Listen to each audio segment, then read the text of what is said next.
আমার বউর পেটে বাচ্চা হওয়ার পর থেকে আমি তার কাছে যাইতে পারি না। আমার এখন ডাক্তার কইছে 3 মাস বউর তার কাছে যাওয়া যাইব না। 3 মাস সম্ভব? আমি তো 3 দিনও থাকতে পারি না। কও, আমি তো একটা মানুষ, আমার কষ্টটা তো বোঝা লাগবে। একটু একটু একটু বুঝো, একটু বুঝো। বুঝলাম আপনি অনেক কষ্টে আছেন, কিন্তু আপনার এত কষ্ট বুঝে আমার লাভটা কি? এটা কি কইলা? আমি কি তোমার নিয়ে ভাবি না? হ্যাঁ, একবারও ভাবি না আমি তোমার নিয়ে। এই যে দেখো আমি তোমার লাগে কি নিয়ে এসেছি। এই যে দেখো, তোমার নিয়ে ভাবি বললে তো এটা নিয়ে এসেছি। সুতার মতো একটা চেইন, কিন্তু এই চেইনে তো আমার হবে না।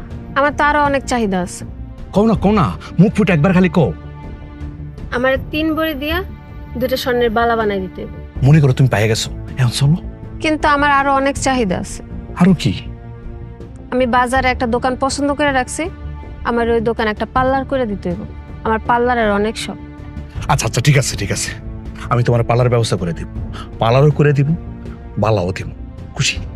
এখন চলো না, আমি হোটেল ভাড়া করে রাখছি। আপনি আগে থেকে হোটেল ভাড়া করে রাখছেন? ও মা, তোমার প্রতি আমার একটা বিশ্বাস আছে না? আমি তো জানি আমার কষ্টের কথা যদি তোমার কাছে কই, আর যাই হোক তুমি আমার ফিরাইবা না। এখন চলো না।